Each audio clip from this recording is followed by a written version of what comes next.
na outra semana. Bom, então, Salmo de número 11, versículo número 1, a gente lê ele todo, são apenas 7 versículos. Relembraremos então o que nós vimos há 2 semanas. Diz assim a santa palavra do Senhor: No Senhor me refugio. Como dizeis, pois, a minha alma foge como pássaro para o teu monte? Porque eis aí os ímpios armam o arco, dispõem a sua flecha na corda, para as ocultas dispararem contra os retos de coração. Ora, destruídos os fundamentos, que poderá fazer o justo? O Senhor está no seu santo templo, nos céus tem o Senhor o seu trono. Os seus olhos estão atentos, as suas pálpebras sondam os filhos dos homens. O Senhor põe à prova ao justo e ao ímpio, mas ao que ama a violência, a sua alma o abomina. Fará chover sobre os perversos brasas de fogo e enxofre, e vento abrasador será a parte do seu cálice. Porque o Senhor é justo, Ele ama a justiça, os retos lhe contemplarão a face. Vamos orar uma vez mais? Baixa a cabeça, oremos ao Senhor. Bondoso Deus, damos-te graça por mais uma vez estarmos aqui reunidos a fim de bendizer, adorar o teu santo nome. Acabamos de ler a tua palavra e ela é o nosso guia, conforme nós costumamos dizer, ela é a nossa única regra de fé e prática. Ou seja, é nisso que cremos e é a partir dela que praticamos o que praticamos. Logo, ajuda-nos a essa profissão ser uma realidade na nossa vida. Ajuda-nos a tê-la, de fato, como lâmpada para os nossos pés, como diz o salmista. Ajuda-nos, Senhor, em todos os aspectos. Nós rogamos para que sejamos fiéis à Tua palavra, que o Teu Santo Espírito aplique Tua palavra em nós, assim como também possamos sair daqui ricamente edificados. Dá-nos a atenção necessária para isso. Assim te oramos no nome de Jesus. Amém. Meus irmãos, conta uma história de uma moça, não sei se você já escutou, mas de uma moça que nasceu cega. E, obviamente, ao longo de toda a sua vida, ela teve que se deparar com as limitações inerentes à sua deficiência visual. Todavia, em sua juventude, ela arranjou um namorado que tornou-se o seu noivo posteriormente. Pouco tempo depois, ao analisarem o seu problema, descobriu-se que, se submetendo a um procedimento cirúrgico inovador, ela poderia ter aquilo que tanto sonhava, a possibilidade de enxergar. Fizeram exames mais completos, Sara, e chegaram à conclusão: a possibilidade é muito real. É muito possível que de fato você venha a enxergar. Fizeram a pergunta óbvia: você deseja se submeter? Pois, afinal de contas, era uma das primeiras a passar por esse inovador procedimento. Ela concordou e o dia da cirurgia foi marcado. O que aconteceu? A cirurgia foi um sucesso.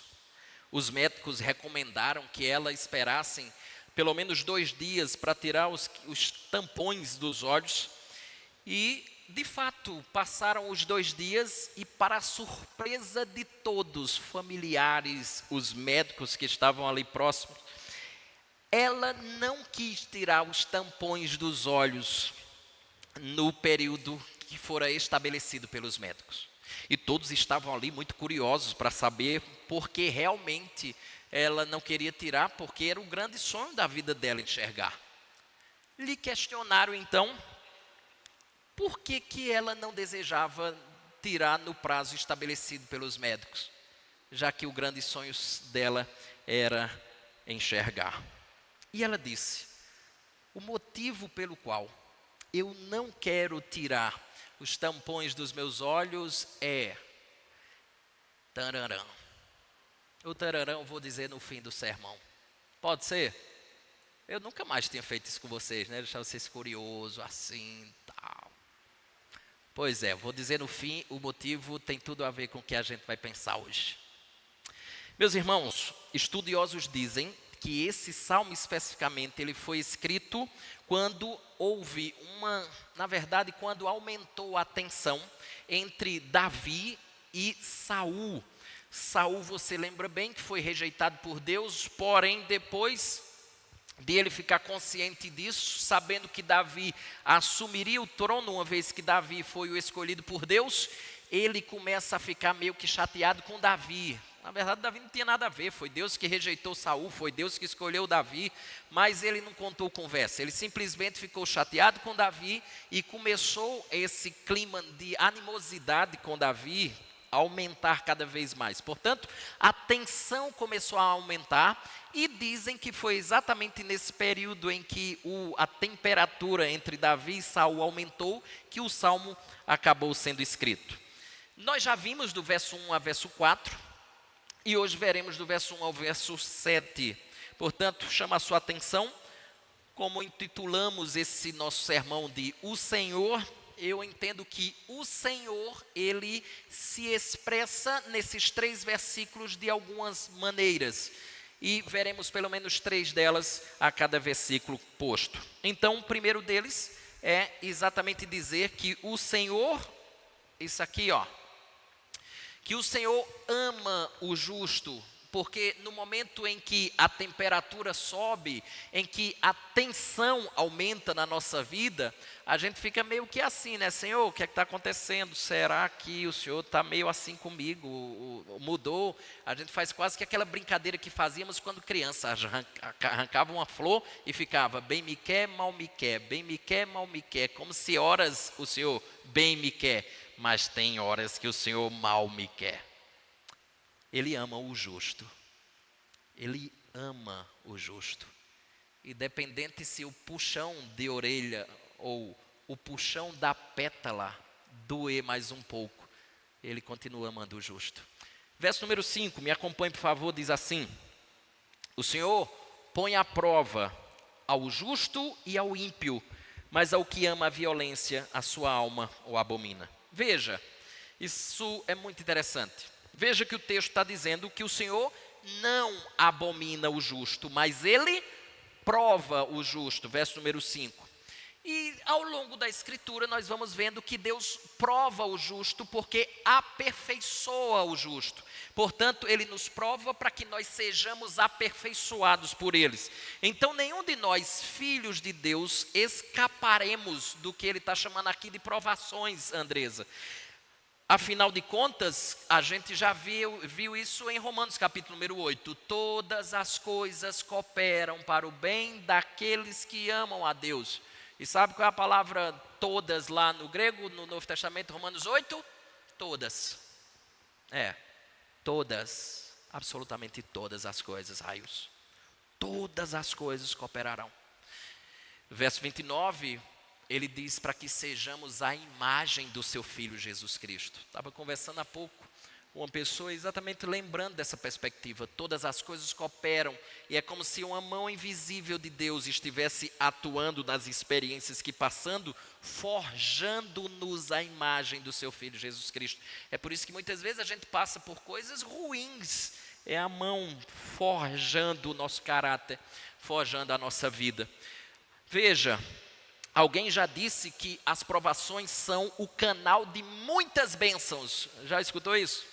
As provações são o canal de muitas bênçãos. Logo, se procurarmos evitar as provações, nós estamos procurando evitar as bênçãos de Deus.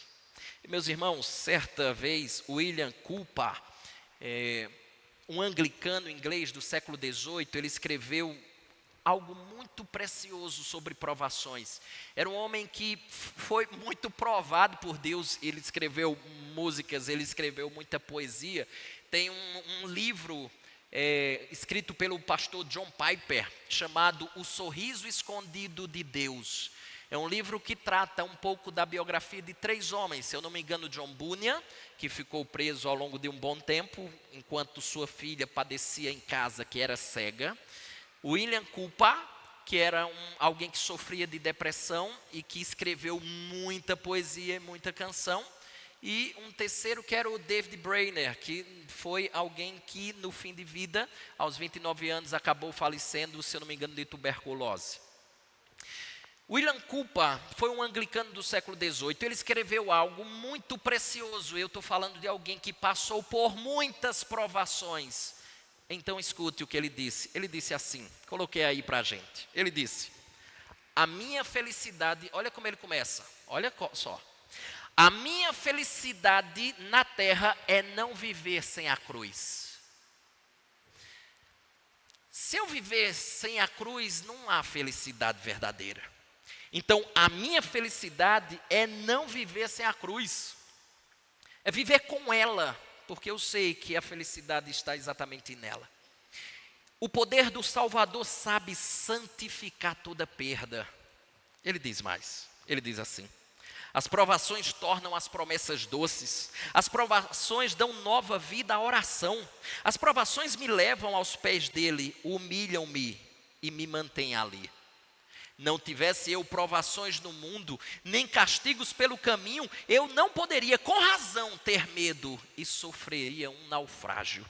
Por fim ele diz: os bastardos podem escapar da vara, afundados nos vãos prazeres terrenos, mas o verdadeiro filho nascido de Deus não escapa, nem quer escapar se puder. Certo sentido, ele está dizendo assim: se somos realmente filhos de Deus, nem desejaremos ou nem queremos escapar das provações, porque a gente sabe muito bem no que redunda elas. São bênçãos do céu. Mas presta atenção numa coisa linda aqui. Note as duas frases. Nós temos duas frases no verso número 5, ou não, veja. Frase 1, digamos assim: o Senhor põe à prova ao justo e ao ímpio. Frase 2, mas ao que ama a violência, a sua alma o abomina. Então, presta atenção em 4 coisas aqui. Primeira delas, ambos, justo e ímpio, são provados. Frase 1 está dizendo isso. Deus, na prova, constata que existe um que ama a violência. Frase de número 2.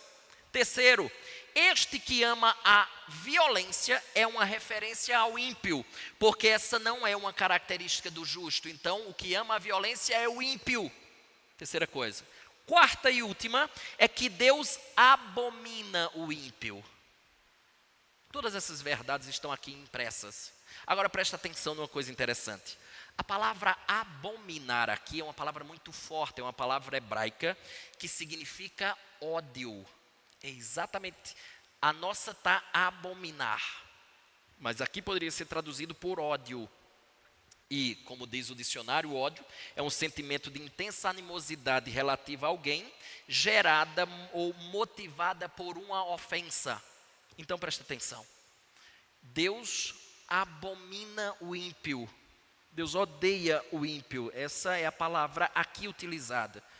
Por mais forte que isso seja, e é exatamente isso aqui que está sendo dito. Logo, presta atenção agora nessa questão. Há uma oposição aqui entre as frases que não pode passar despercebido. Presta atenção, que é a beleza disso aqui. O que não pode passar despercebido é essa oposição que acontece entre frase 1 e frase 2. Veja, frase 2. Deus abomina o ímpio. O ódio de Deus para com o ímpio. Deus abomina o ímpio. Qual seria o oposto disso? Qual seria a oposição a essa verdade? Qual seria? Resposta: que Deus ama o justo. Não seria o oposto equivalente? Se por um lado ele odeia ou abomina o ímpio, a oposição seria ele ama o justo. Mas não é o que aparece aqui. Você percebeu? Qual é a palavra que aparece aqui como oposição a Deus abominar o ímpio? É exatamente a palavra provar. E aqui é quando a coisa começa a ficar bela. Esse é o ponto. Não é que Deus aqui não aparece amor, mas aparece prova. Desse modo, Patrick, presta atenção. Concluímos que provar o justo é amar o justo. Você está entendendo? ou no mínimo, a provação seria uma manifestação ou uma expressão do amor de Deus para com o justo. Aí eu queria que você viesse junto comigo no pensamento. Você já pensou assim? Você já enxergou as provações por essa ótica? Como as provações sendo uma expressão do amor de Deus? E aqui é a minha primeira lição junto com você. A primeira lição é uma frase que eu certa vez li do Josemar Bessa, que dizia assim: às vezes a bênção não é o que Deus dá, mas o que Ele tira. Olha que coisa impressionante. O que é que acontece muitas vezes na provação? É que Deus vai tirando certas coisas da nossa vida. Deus vai arrancando certas coisas da nossa trajetória. Deus faz questão de, nas provações, extrair muita coisa que não está boa da nossa vida. É assim que Deus faz. Portanto, muitas vezes, a provação é um ato de Deus retirar coisas que não lhe agrada em nós, como expressão do seu amor. Agora venham comigo para a lição de número 2. Que é possível, como genuíno cristão, passar por diferentes e contínuas provações. Eu estou falando isso com base no autor do Salmo, porque o autor do Salmo é Davi, e Davi, que escreveu esse Salmo, sabe muito bem sobre esse assunto. Davi, em uma ocasião, não sei se você lembra, mas Davi enfrentou o urso. Em uma outra ocasião, Davi enfrentou um leão. Em uma outra ocasião, Davi enfrentou Golias, o gigante Golias. Em um outro momento, Davi enfrentou a traição do seu filho, tentando dar um golpe de estado para tomar a nação de Israel. Em uma outra ou concomitante com o seu filho, ele foi traído por homens de confiança do seu governo que seguiram o seu filho Absalão. Então ele foi traído pelo filho, foi traído por pessoas de confiança. Ele recebeu o ódio do rei Saul, como eu já falei no início, talvez tenha sido o contexto do Salmo. Então ele recebeu o ódio do rei Saul, e aqui é o ponto junto com você. Semelhantemente, quantos de nós lutamos com um problema familiar? Daqui a pouco a gente está lutando com um problema de saúde, a gente está diagnosticado com alguma doença séria. De repente bateu a crise financeira. Daqui a pouco nos tornamos desempregados. Em seguida vem um luto, enfim. E não é o fato de sermos cristãos que estamos isentos dessas situações difíceis.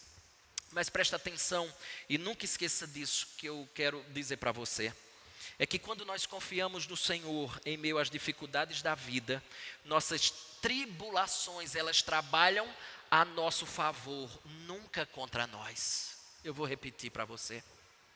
Quando confiamos no Senhor em meio às dificuldades da vida, nossas tribulações trabalham a nosso favor, nunca contra nós. Isso precisa ficar guardado na nossa mente e coração. Por outro lado, não podemos esquecer que ao escrever isso aqui, Davi está se referindo a inimigos que ele estava enfrentando. A tensão aumentou e ele está se referindo a inimigos. Veja, no verso número 2 ele já disse isso. Olha a sua Bíblia, verso número 2, olha o que diz. Porque eis aí os ímpios armam o arco, dispõem a sua flecha na corda, ou seja, já estavam aqui com o arco e flecha para atirar em Davi. Atirar nos que estavam do lado de Davi. Ou seja, tem gente que está fazendo mal e está me ameaçando, estão com a flecha e a corda e o arco na mão. Ele diz mais, ele diz, para as ocultas dispararem contra os retos de coração. Veja, não é nem na frente, estão por trás maquinando certas coisas. Pule para o verso número 4, olha o que ele diz. O Senhor está no seu santo templo, nos céus tem o Senhor seu trono, os seus olhos estão atentos, ou seja, ele está vendo tudo, as injustiças contra mim, a violência contra mim. Verso de número 5, aí ele diz, o Senhor põe à prova ao justo e ao ímpio, mas ao que ama a violência, a sua alma o abomina. Apesar de tudo isso, as provações continuam a ser uma expressão do amor de Deus para com a minha vida. Só que algo precisa estar muito explícito aqui. Aquilo que os violentos amam, Deus odeia. Logo, toda injustiça, toda violência indevida receberá sua justa retribuição num determinado momento. Porque Deus há de fazer isso, porque Ele abomina esse tipo de atitude. Ele já diz algo contundente logo em seguida. Então a gente já viu que Deus, ou o Senhor, Ele ama o justo. Por outro lado, verso número 6, Ele punirá o ímpio, veja, verso número 6, diz assim: fará chover sobre os perversos brasas de fogo e enxofre, e vento abrasador será a parte do seu cálice. Veja que o linguajar é repleto de terror aqui. Embora eu fique com a tradução que nós temos, eu queria só discorrer um pouquinho sobre uma possível tradução dessa palavra brasas, que você tem aí do verso número 6. Não tem assim? Fará chover sobre os perversos brasas. A palavra brasas aqui é uma palavra muito interessante, veja.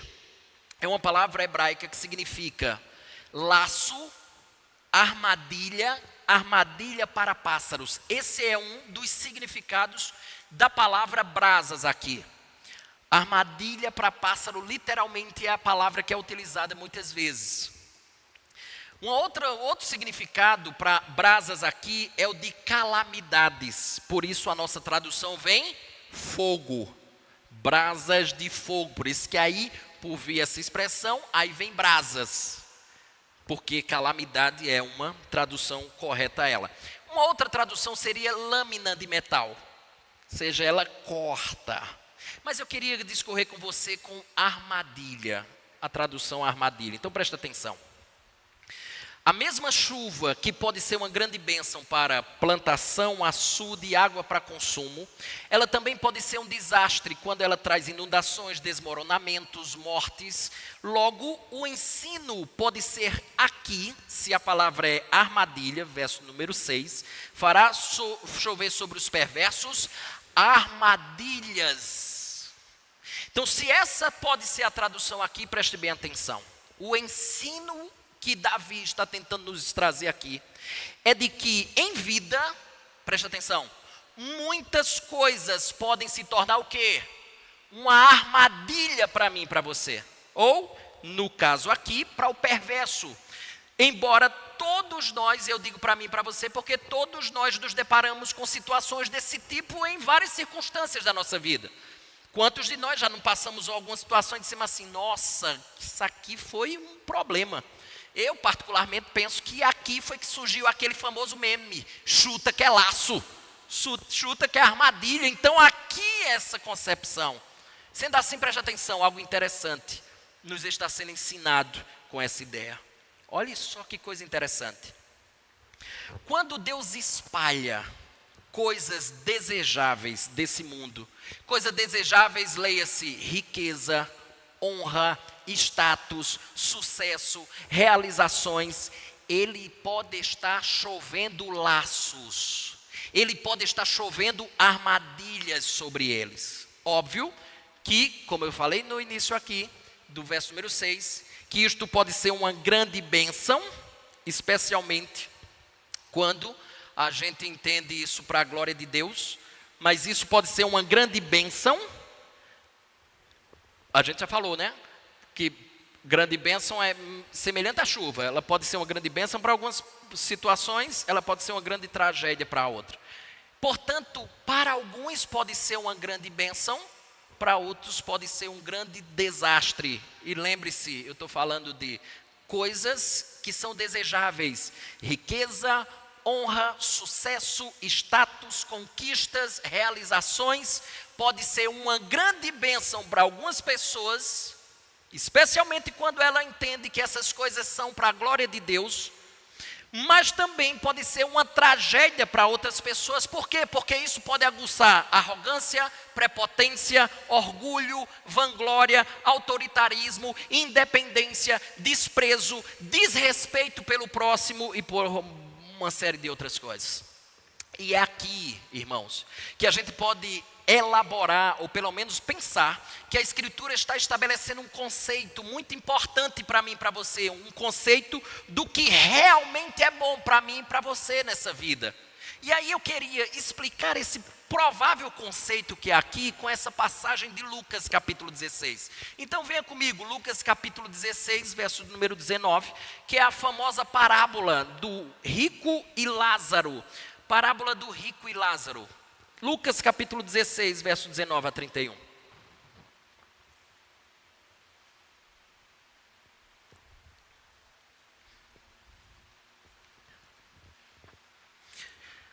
Pensa que a palavra pode ser armadilha lá, brasas, armadilha. Deus coloca nesse mundo muitas coisas desejáveis, já citamos várias delas. Riquezas, status, sucesso, realizações, conquistas, enfim, fama, poder, por aí vai. Mas elas podem ser uma grande bênção para aquele que entende que essas coisas são para a glória de Deus. Mas especialmente para o ímpio é uma grande armadilha, porque ela culmina em outras coisas. E aqui eu queria que você compreendesse essa verdade, esse conceito. Vamos lá. Verso de número 19, Lucas capítulo 16. Veja o que diz, ele inicia. Ora, havia certo homem rico, que se vestia de púrpura e de linho finíssimo, e que todos os dias se regalava esplendidamente. Havia também certo mendigo chamado Lázaro. Agora olha a situação de Lázaro. Coberto de chagas, que jazia à porta daquele, e desejava alimentar-se das migalhas que caíam da mesa do rico, e até os cães vinham lamber-lhe as úlceras. Veja o que aconteceu com os dois, verso 22. Aconteceu morrer o mendigo e ser levado pelos anjos para o seio de Abraão. Seio de Abraão é uma expressão que significa céu. Então esse homem foi para o céu, verso de número 22, final. Morreu também o rico e foi o quê? Sepultado. Fecha a boca, só abro quando agora beber. Querendo ou não, você vai beber desse cálice. Gostando ou não do sabor, que vai ser terrível o sabor, mas você vai engolir. Você há de beber. E sabe por que Deus fará isso? A razão está no verso de número 7. E aqui nós temos o terceiro ponto. E o terceiro ponto, já vimos que o Senhor ama o justo. Já vimos que o Senhor punirá o ímpio. E agora vemos que o Senhor se encontrará com o reto. Veja, verso número 7, diz assim. Porque o Senhor é justo, Ele ama a justiça. Os retos lhe contemplarão a face.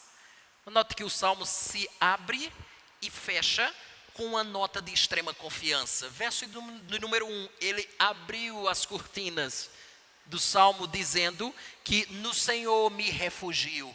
E ele fecha as cortinas exatamente dizendo o verso 7, o Senhor é justo. Ou seja, eu me refugio no Senhor porque o Senhor é digno de confiança, de que eu me refugie nele. Eu posso confiar em Deus, afinal de contas, Deus é justo. É por isso que eu me refugio nele. Eu tenho confiança de que ele haverá de fazer justiça. Mas aqui tem algo muito interessante, presta atenção. Não é apenas a função de Deus defender a justiça. Diante do que o texto está nos dizendo, diz respeito à natureza dele amar a justiça. Percebeu o verso 7? Ele estaria negando a si mesmo caso ele não defendesse a justiça e obviamente defendesse o justo. É essencial ao próprio caráter de Deus que ele seja justo e que defenda o justo e que defenda a justiça. Podemos, portanto, ter convicção de que, se não agora, por isso que tem aquele ditado que é muito comum entre as pessoas desse mundo, se não agora, um dia será feita justiça. Qual é o ditado que a gente costuma dizer para as pessoas? Fulano pode escapar da justiça terrena, mas da justiça divina, não é à toa que a gente pensa assim. Porque realmente da justiça divina ninguém escapa. Ninguém escapará. Da justiça divina ninguém pode escapar.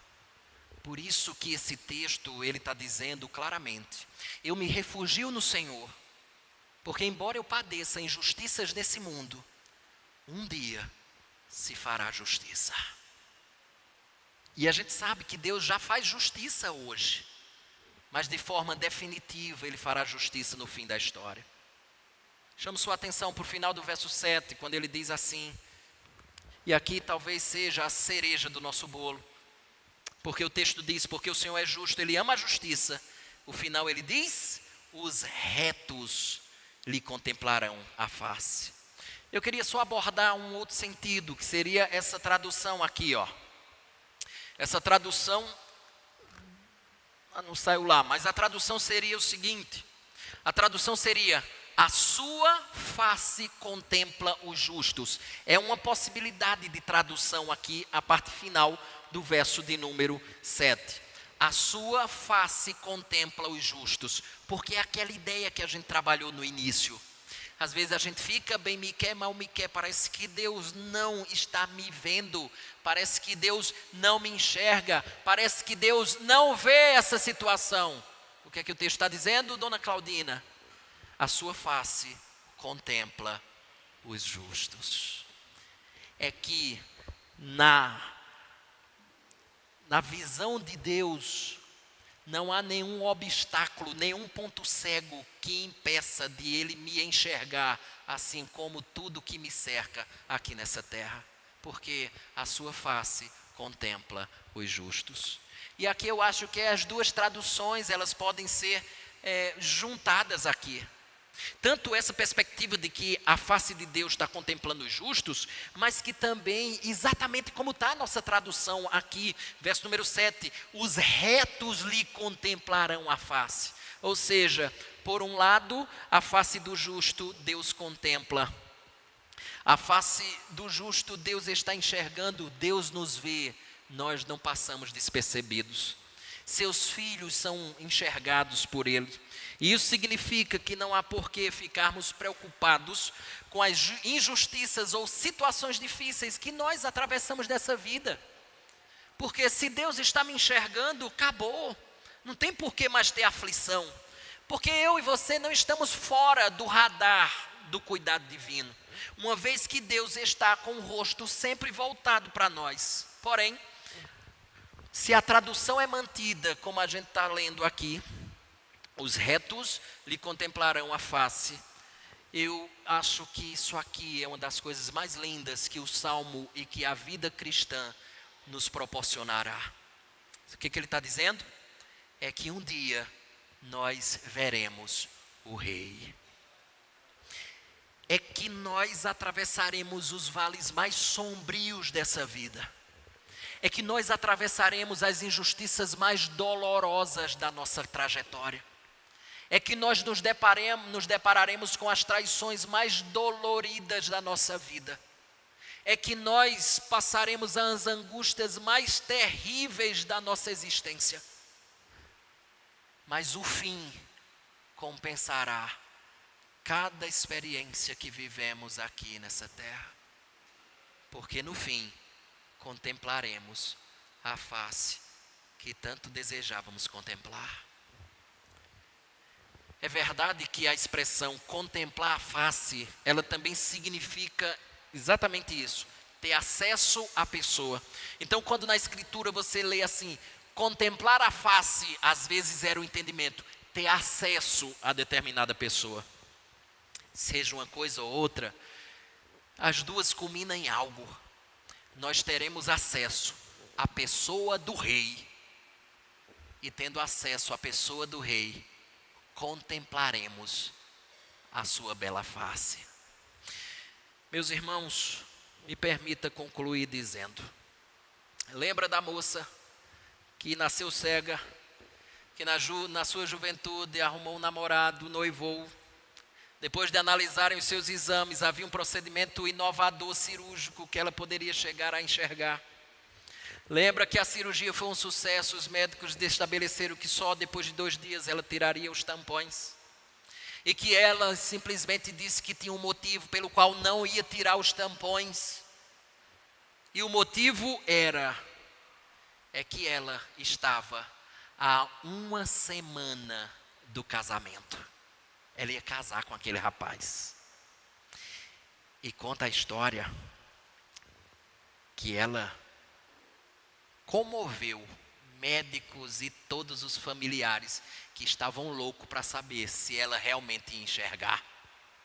E ela foi explicar a razão pela qual ela queria só tirar no casamento. Ela disse o seguinte: eu só quero tirar no dia do meu casamento, porque a primeira visão que eu quero ter, se eu enxergar, é que ele seja a primeira pessoa que eu possa enxergar.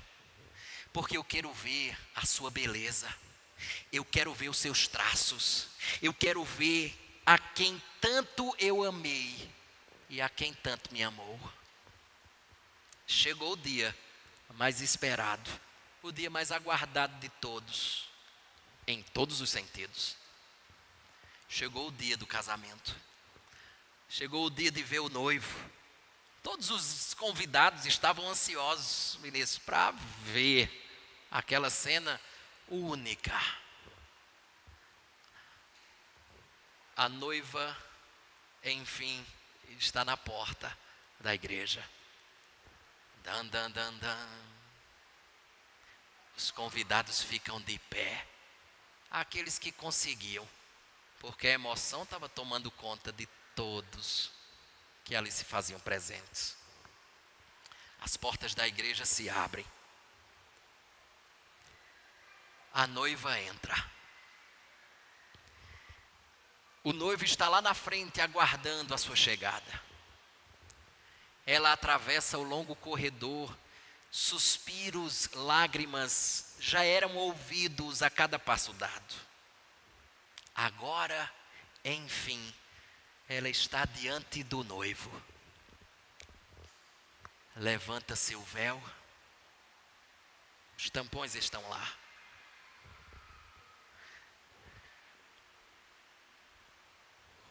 O noivo pega numa ponta e na outra de cada olho. E vagarosamente começa a remover os tampões. Sim, se essa era a sua curiosidade, ela começa a enxergar. E é ele que ela enxerga. Ela enxerga a beleza do noivo. Ela enxerga aquele que a amou enquanto ela era cega. Ela enxerga aquele que a amou mesmo diante das suas debilidades, mesmo diante da sua deficiência, mesmo diante das suas limitações. Ela enxerga o noivo. Foi ele, obviamente, que a ajudou até chegar aquele bendito dia. É ele que está diante dela naquele dia mais que especial. Ela não aguenta. E ela começa já a fazer uma asepsia dos olhos. Ela começa a chorar. Ela começa a se derramar diante do noivo. Logo em seguida, após ver a pessoa mais aguardada, ela também começa a enxergar as expressões emocionadas de cada convidado que ali se fazia presente. Bem como ela começa a ver as cores vivas de toda a decoração e de todas as flores que lá estavam presentes. Meus amados irmãos, 1 Coríntios 13, 12 diz assim: porque agora vemos como em espelho. Lembra que em espelho, aquela época, ela era panela areada. As panelas mais brilhosas que você possa ter. Tenta se enxergar nela, você faz assim, vê assim. Aí você parece uma onda, né? O seu rosto parece que é todo... Você enxerga alguma coisa, mas não enxerga tão claramente. A gente enxerga algumas coisas ainda meio turvadas, obscuras, como o apóstolo Paulo fala aqui. Mas um dia o veremos face a face. Um dia casaremos. É ou não é assim que Apocalipse acaba descrevendo o fim da história nossa? Casaremos um dia. Um dia veremos o noivo face a face. Veremos aquele que nos amou quando éramos cegos.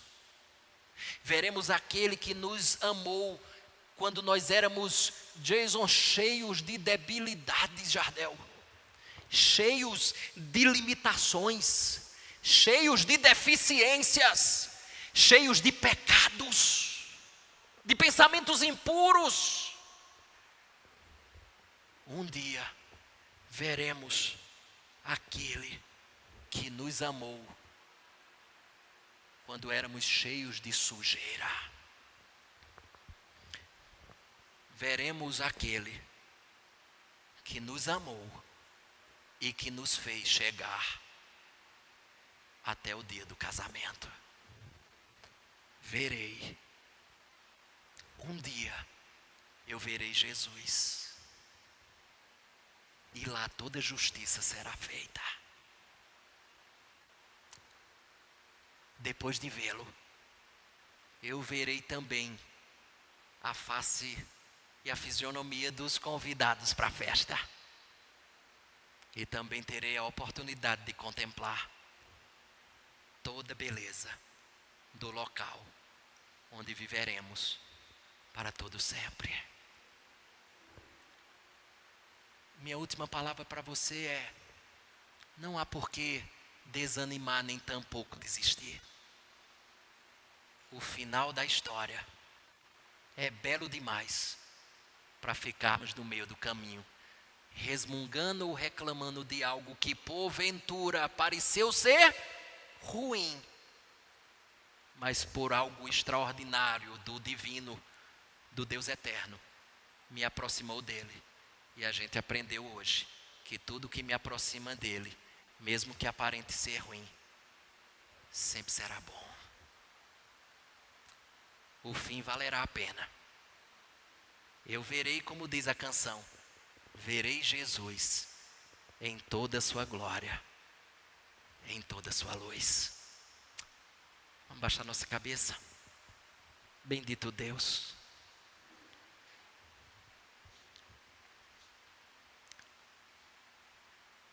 Quando nos deparamos com uma realidade dessa, é sem dúvida algo que impulsiona nosso coração, que nos estimula, que nos auxilia. Cá estamos nós, com debilidades, fraquezas, e ainda que sejamos teus, em alguns momentos cegos para algumas circunstâncias, é por isso que tomamos decisões erradas muitas vezes, equivocadas ou pecaminosas. Mas é tão bom saber que o Senhor nos ama apesar de nós, e paremos de qualquer enredo que não culmine na pessoa bendita de Jesus, porque o Senhor tão somente nos ama através de Jesus Cristo. É por isso que deve ao ímpio ser algo desesperador o fato de não ter depositado sua confiança, fé e viver para Jesus. Oh Senhor, todas essas verdades aqui presentes são contundentes demais para permanecermos longe do Senhor. Ajuda-nos a entender essas verdades, a fazer uma leitura adequada da nossa história, da nossa vida, quem sabe das possíveis armadilhas que estão diante de nós. Rogo para que, com misericórdia e graça, o Senhor olhe para nós, continue a olhar para nós e nos dê o suporte necessário a cada passo, a cada dia. Te louvamos, pois sabemos que essa é uma verdade inequívoca da Tua palavra. Os retos verão a Tua face. Um dia te veremos, ó bendito Jesus. Ou, conforme também é possível, o santo texto pode estar nos dizendo também que a Tua face está olhando ou está virada para os justos. Ó Senhor, que isso seja consolador, que a tua face contempla a cada um de nós nas mais variadas experiências que estamos vivendo agora, que já vivemos outrora e que viveremos adiante. Tu nos olha e um dia te olharemos. Aplica a tua palavra nos nossos corações e aguça a cada dia o anelo por esse dia, bem como o amor pelo noivo. Para a glória e louvor do teu nome, te oramos no nome de Jesus.